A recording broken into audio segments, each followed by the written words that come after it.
Here are the highlights. 250 class, Concord, North Carolina. The 4-wide drag strip zMAX from North Carolina, a racing hub. Finally, for the last 2 years, getting a great display of what the best of SuperCross and motocross look like, but this is not, unfortunately, a good one for Jalek Swoll. James, no, it wasn't. Just a tough hit. He gets squeezed out there by Hayden Deegan and just dips his front end off the ledge of the dirt, and it's slippery there. And hate to see that from Jalek. Yeah, tough hit and reset everything. Levi Kitchen was out front, so we wonder what the day was going to be. But yeah, on the restart, it was the rookie, Juju, coming out here. And this kid, this is the theme of the day. This kid stayed up front a lot, and he showed how much speed he had. It was good to watch. Yep, Julian Beaumer, the rookie on the KTM. Now, Hayden Deegan, way back early, but man, did he carve through. Yeah, he did. And I honestly, at the beginning, I'm like, I was skeptical if he was going to be able to make up that much time, but then as soon as he would even sniff clean air, that guy would lay down some incredibly fast laps. Sometimes he was over 1.5 seconds faster than the leaders at times, and he just gobbled them up and really put on a clinic. It seemed like he was extremely comfortable on the motorcycle. He could go inside, outside, was never following, and he rode his own race. No. And this is Hampshire past Joe Shimoda, but here comes Deegan. Yeah, no, I mean, Hayden was coming, and RJ wanted a piece of him. The last outdoor, he got on the podium and started feeling good. So you know Hayden probably had a little bit of motivation, because you say anything around, you get a little sense. But this was a big moment of the day. RJ, in that rhythm section that all these guys are struggling, gets a little cross-rutted and goes down really hard. He was in the danger zone, but he was able to get back up and finish the race. Luckily, he got up, right? Yeah. Well, that was a tough lick. Yeah, well, anybody maybe outside of RJ, they might be still laying there, but you know how he's built, right?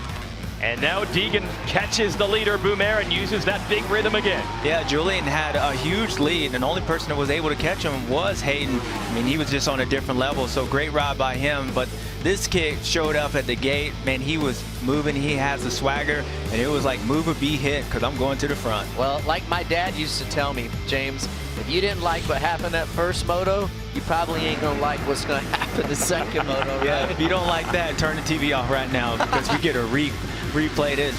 Including Beaumer up front again. The rookie out front, he starts pulling away. But again, it was things happened a little bit quicker, but Levi wanted to come back to the party here, makes a couple good passes, was able to get in the lead and start pulling away from these guys. But you know, that confidence that Julian got from that first moto allowed him to. Like you said, is in Supercross, when Levi would get in the lead, rarely did he ever lose it. And I kind of thought the same, like, you know what? He might check out and have a he might have this. Yeah, however. I think Levi kind of thought that as well, you know. So for him, this was definitely a different moment. But as I said, all that's been building all year long. And you could tell Hayden just felt like his riding, his body language said he wasn't worried at all as he gets past his teammates, Max Anstey, and now he's going to go up and get around Juju for second place. And at this point, goes up the inside. Julian did a good job at actually passing him back, but Hayden was going to the front. He was about 6 seconds behind Levi. It took about a lap and a half. And then Levi doesn't get this double jump, and suddenly Deegan is into the lead. Oh, and he gave him a wave. I didn't see that. This card's like and two clubs, right? Turn down for what? There it is. So, yeah, and that's pretty much all Levi saw. He was gone after that.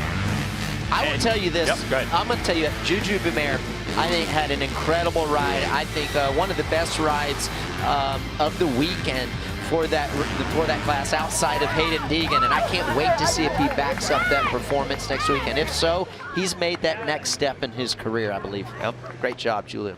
Yes, could be where it starts for him, and it's where it continues for Deegan, and it will be Kitchen still recovering on the podium. I don't wonder what happened in that first moto. He had the lead, and then they red flag restarted it. But the bottom line is this: Deegan ran everybody down anyway, and he goes 1-1, and he was the #1 seed coming into the playoffs. His points lead is growing.